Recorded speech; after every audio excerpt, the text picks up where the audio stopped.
to the land of the pines, thumb my way into North Carolina, staring at the road and pray to God I see headlights. Well, I made it down the coast in 17 hours, picking me a bouquet of dogwood flowers, and I'm hoping for Raleigh I can see my baby tonight. So rock me, mama, like a wagon wheel. Rock me, mama, any way you feel. Hey, mama, rock me. Oh, rock me, mama, like the wind and the rain. Rock me, mama, like a southbound train. Hey, mama, rock me. The word that best describes my feeling. Engaging in Nicaraguan culture would be just one word. I would have to say in one word. I mean, there's so many. Excitement would be my word.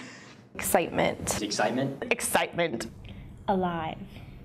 I guess searching would be a good one. Lasting would definitely be the word. Gratefulness. Awareness. Eager. Unknown. Curious and curiosity. Dive. And I would say, and that's because I just want to dive in and just do it. When I think of engaging with another culture and with other people, to me that really opens my perspective and my life and myself to something bigger than myself. And so I think of alive because when you're in something that's so much bigger and you can't really, it takes you out of yourself. That's what living is, I think.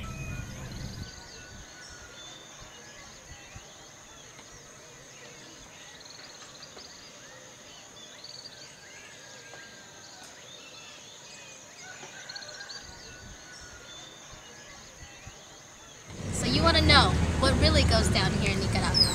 But let me tell you. Vamos a hacer las tortillas. Please don't put that in there. Please don't put that in. What? What do you want? Tortillas! Salmon water. I think we're meant to be taking. Oh yeah, feel the burn.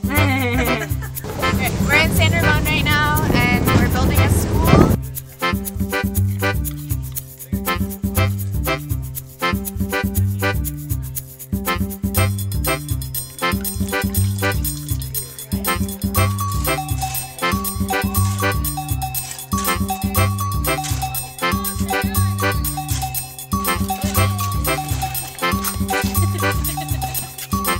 Right over there is the smaller building, so hopefully they'll be able to expand because they used to be just first year through 5th year, and now they're expanding to 6th year, so hopefully this will give them more room to have all the needs, satisfy all their needs.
One of my good friends said, why does a group from the University of Portland need to go to Nicaragua to help build a school?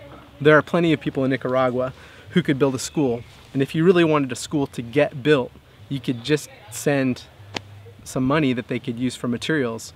And that is true, and if the goal were simply to get a school built, that would be the best way to do it. But the goal is to build a school to help Nicaraguans and United States people understand each other a little better, but also to awaken in the students a heart for service, for them to understand that service isn't a one-off, something you do one time so you just feel better, but service is a fundamental attitude towards your life, that you could use your life to respond to the needs of others in generosity and kindness. If you have the chance to do something good for somebody else, you should do something good for somebody else.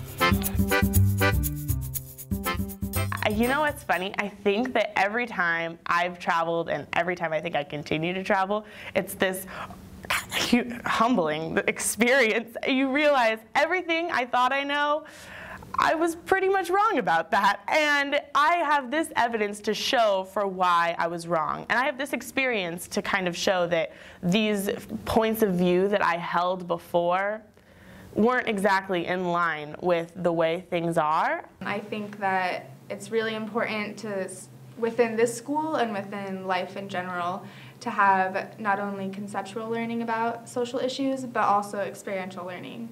And I think that that's something that the Monroe Center does very well. I'm so ready to take that classroom experience and get out into the real world. And I think that's really important that, you know, people say, oh, I have senioritis, not because I want to stop learning, but just because I'm ready to move that from the classroom into the real world. Being an engineer, it's just math and science, and that's all you ever look at. I've never really focused on politics ever. The only chance I get is those core classes. The most important part for me in this service immersion has been the learning. I think for me, I want so much to understand what happened in Nicaragua, why we're here today, why it's important for a group of small students to go and learn about this other country and learn about what happened, the actions, and why we have the relationship we do today with Nicaragua. Well, I chose to do research on the historical process of the Sandinista movement prior to the 1980s. One of the things I'm actually most excited for, from an academic standpoint, is talking to Nicaraguans and asking them how they view their history. And I had no idea that the United States had such an influential impact on their history. I know that when I come back from Nicaragua, I will have a working knowledge of what I'm pissed off about, you know, and what is wrong with CAPTA, what is wrong with NAFTA. I want to know, and I want to be able to articulate that to people.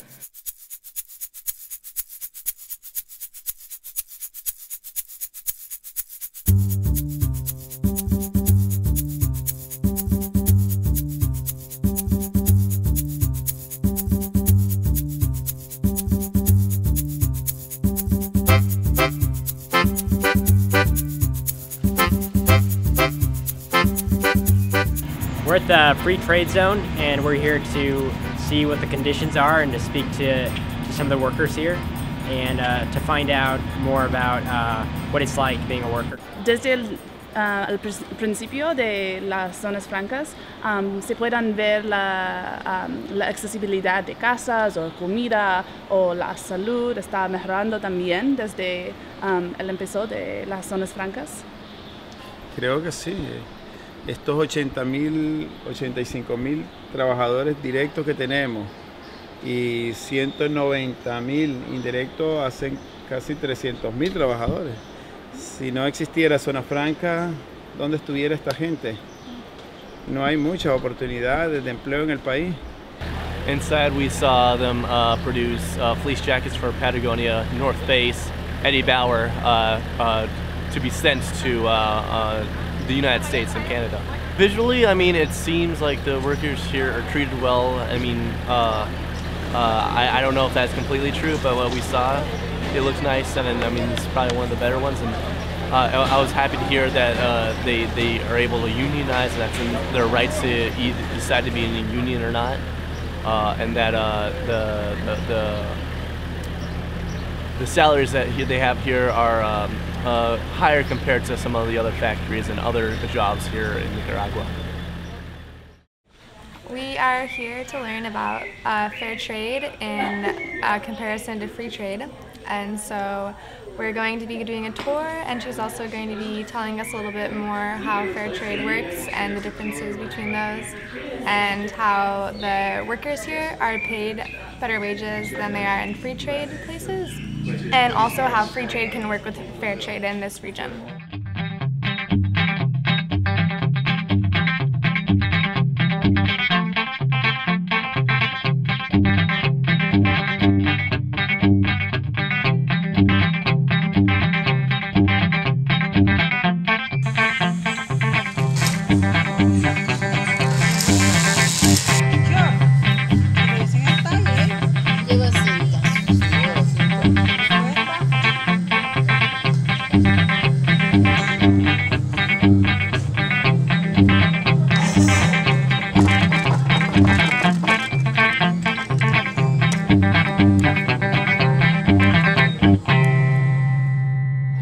Con ustedes, ¿saben otras personas que trabajan en una máquina muy grande? Sí,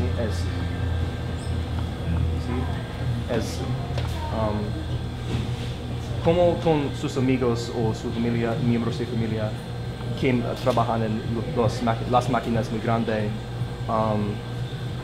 cómo comparan sus trabajadores con las condiciones en esta máquina? Sí, hay diferencia. Sí.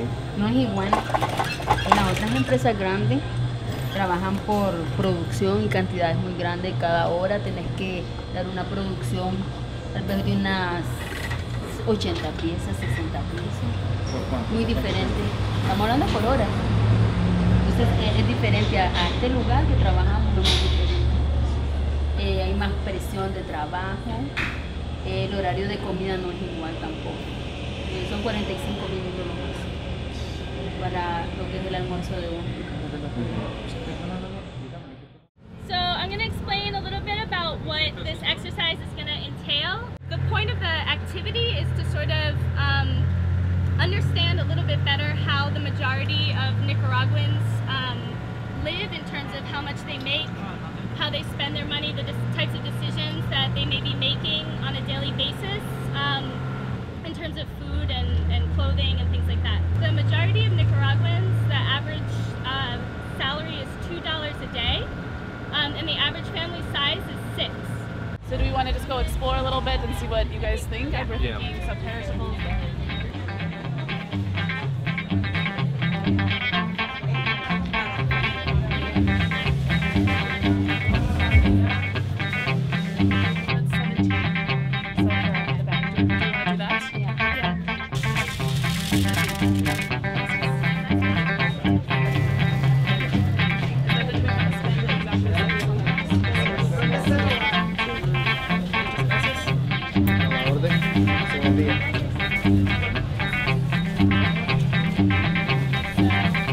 So we have rice and beans, so that's for 2 days. It has no flavor, but it is sustenance. It's a complete protein. Yeah. We're going to be going to Nicaragua to experience and to understand kind of the social justice issues that they face, and I think we're going to confront the results of a lot of suffering, and I think anytime you do that, that can be kind of intimidating, or I know it'll be a challenge, and so that's probably going to be the most challenging part of the trip, but at the same time, it's the most important part of the trip too. I think this is another great opportunity to see yourself, maybe not so much as a U.S. citizen or as a different country's citizen, but maybe as neighbors in a different way. I think this experience will inform me a little bit more on being more of a conscious consumer. It's hard to think about where the stuff that you buy comes from, and hopefully this will give me a view of the other side of that. It's easy to just pick what's cheapest and go with that, but you never really think about who is providing that and the impact that has on their economy. I chose liberation theology as the kind of thing that I was researching because I'm really into, theology, and on campus I do a lot of campus ministry stuff, but mostly because it's a different way of being religiously than here in the States. It's much more, I guess, it's much more politically driven, and it's like you'll even feel in the services that there's a sense of like, we know we've been, hurt, and this government has messed us up, but there's this freedom about them, and like that yearning and that urge to be something different, and that is moved by Christ, by their spirituality, by their religion. Through the research that I did, I saw that different classes had a different connection with religion. I think that my life will change upon return, in the fact that I'll have a hard time adjusting to the kind of vast amount of stuff that I have. I've heard a lot of people when they come back from Nicaragua just are kind of disgusted at the vast amount of stuff. Going through church for Mass at San Ramon. This church was built by hand 120 years ago.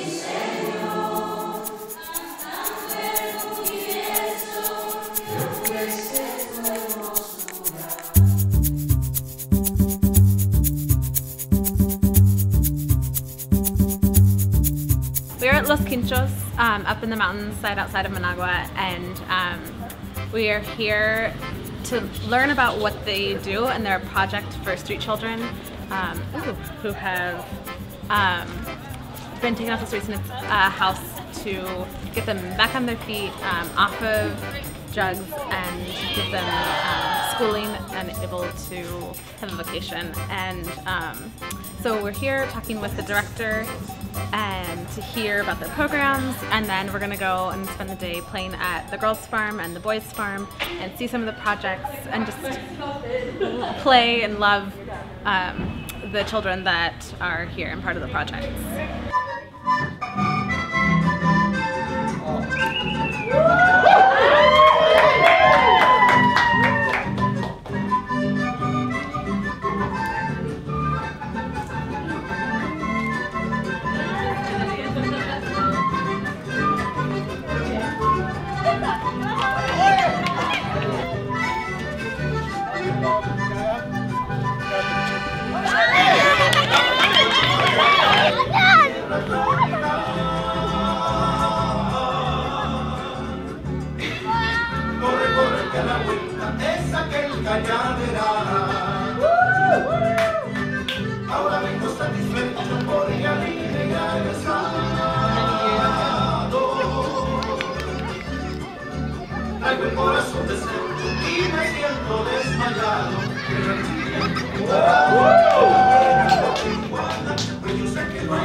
Social work major coming out of college, it's you apply everything to everything you've learned.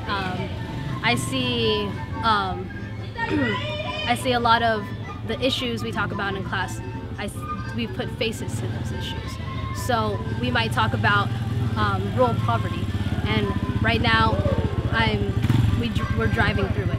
We see kids on the street with no shoes on. We are able to identify kids who are hungry because they've been huffing glue, or they're huffing glue because they're hungry. We've been able to see the poverty in the textbooks, and it's putting a face to everything that we're reading. So it's so valuable to actually do that and be here and smell it and feel it, rather than just reading it and just reading it and being lectured to about it. So something different, touching it, feeling it, and smelling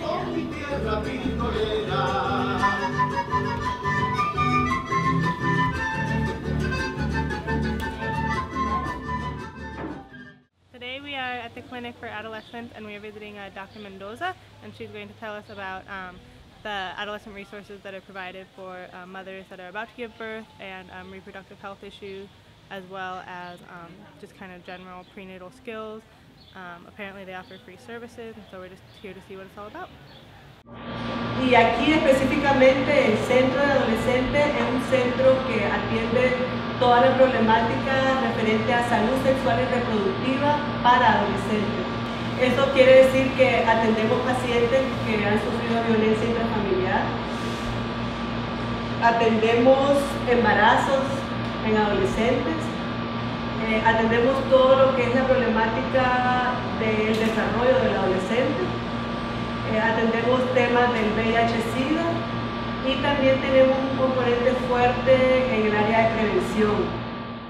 She was a really interesting speaker. I respect her a lot for the work that she's doing. I thought the age of people that they see people from 12 years on, and I thought that was really interesting because it's just hard to imagine a child giving birth to a child. I think one of the things that stuck out to me is when she said that we have these problems too in the U.S. It's totally correct, and it's just interesting that you can see the parallels between here and the U.S. So. Huh? Naruto. Yeah, it has like 3 years.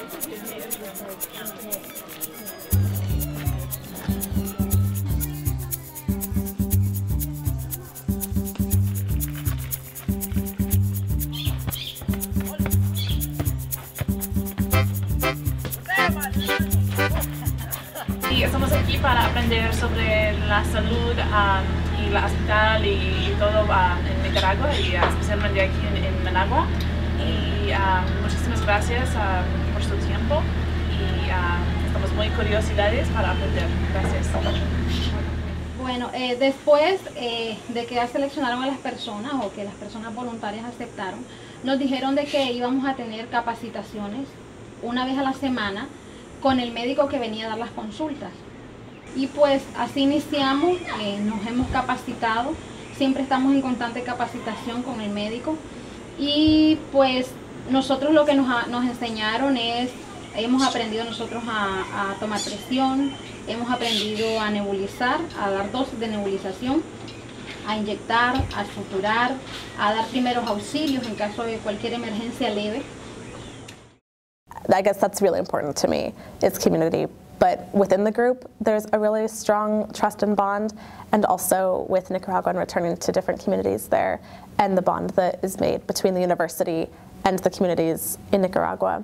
And so having those bridges that are continuously being built is super, super important, just to show a level of commitment to other parts of the world, that we're not just the bubble on the bluff, that we extend past there. Realizing how much we are connected to the communities that we encounter in Nicaragua, even though we might not think about them on a regular basis, or even consider how they are connected to us. After this experience, I hope that I can bring that back and kind of be mindful of the community that we serve and how we're constantly connected. I think that the scariest thing that I am going to go down there is realizing that it is such an overwhelming problem, you know, and to think that, you know, what is my like service going to do at all? Is it really going to make a change? But one person can make a difference, you know, even if it is just like one community. If I can like impact at least one person, I feel like that would make me feel somewhat successfully. Just really delving into another culture and into people's lives that are so very different from my own. I've never experienced like a third world country and people who live in that kind of you know, that kind of situation and that kind of poverty and really don't have all the things that we take for granted. And I think it's really important to experience that, and for your own life and for the benefit of the world. You know, we're all here together, and I think it's good for everyone to know that not everyone has everything that we have. It's hard to know what I'll feel like when I come back. maybe just a sense of what's important, hopefully. It's easy to get lost in all the just going, getting that money or that school that you wanted, and just take a step back and reflect on what's happening in the rest of the world. What I want to get out of this trip is to have that recognition and really put sort of faces and names and people to that global issue in my mind. But at the same time, when I come back, I don't want that to sort of stop me from recognizing the poverty that also exists more locally. I think for me, I'm going to be able to learn a lot more about myself and how anything I do, my actions, my words, are affecting not only those that are around me, but those that may not even be in my range. And I just really try, even in life, is to look at the positives and even the small smiles and laughter of the people. It's not just a temporary 3-week thing, and it isn't just about building a house and feeling good about yourself. It's about coming back and making lasting change. I'm here in Vegadillo, which is a rural community in Nicaragua, and I'm standing in the middle of a tobacco field. And we're here to learn about the history of this town and the struggles of the farmers, so what they had to endure during the revolution and where they are now. And so Rogelio, which is the farmer of this field, has told us about how he lost his son in the war and what he has to do now to sustain himself. He does grow tobacco and uses pesticides, which does destroy the soil, but he needs to grow tobacco to get enough money to live.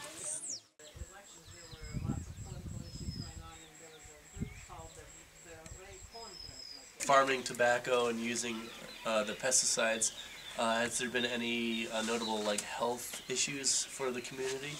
Desde que hayan comenzado a cultivar tabaco y usar químicos, han fijado, han notado impactos en la salud de la gente, de la comunidad.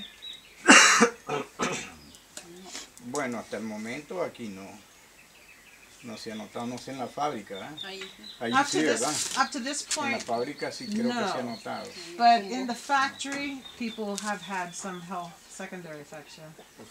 We're in the town of Esteli in Nicaragua, and today we got to see the system of production for tobacco that they have here. We got to see how they grow the tobacco and how they harvest the tobacco and bring it in and hang it up to dry, which is usually for a month.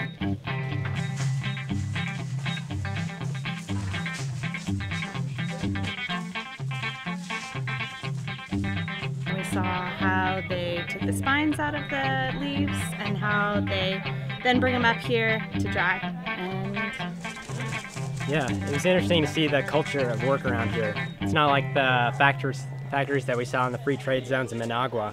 And I think that's because it's like a smaller town and everybody knows each other. And so in that sense, it was interesting to see kind of the culture between the workers and the environment that they have here.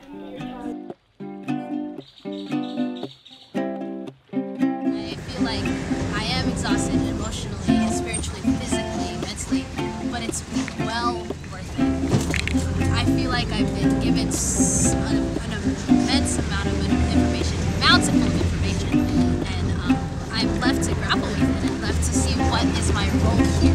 What am I supposed to do in the world as a graduated senior with what I've been taught here in Nicaragua, and pairing that with what I've been taught at university. And so I feel like moving forward from this trip, those are the questions I'm going to be asking myself and asking myself for the rest of my life.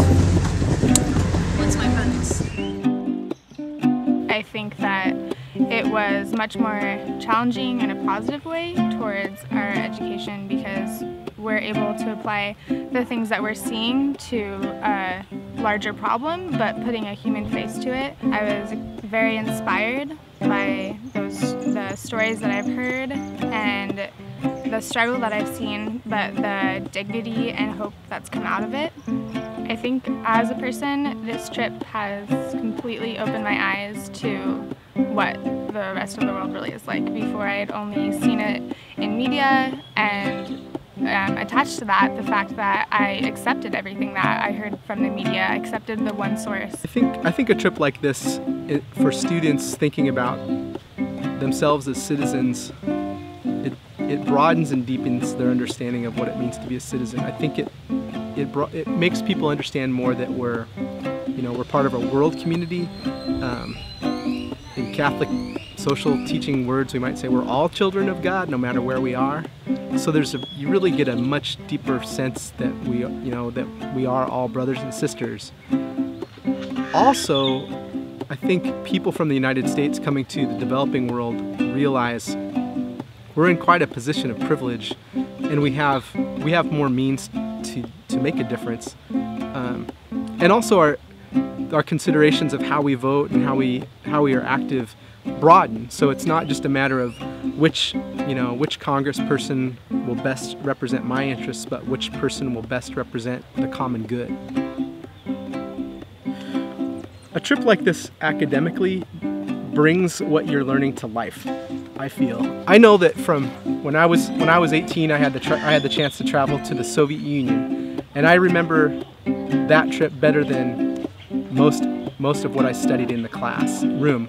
It was a way to make the theories I'd learned in the classroom real. It's been such an amazing experience to watch the whole group that has come together and really opened their eyes to a whole range of things that we started to learn about in textbooks: policy, economics, cultural issues, social issues, and through all the people that we've met and talked with, a range of workers, factory owners, policymakers, economists, farmers, teachers, doctors, a huge amount of people. We've heard stories that you're not going to get in a textbook, and anyone who's gone on this trip will say that it's 3 weeks of intense intellectual stimulation, physical stimulation, sensory, emotion, but all of those has created a huge impact in the way that any of us will internalize information now and be able to have a framework to process all of the complexities that we will get from school, from the world, for the rest of your life.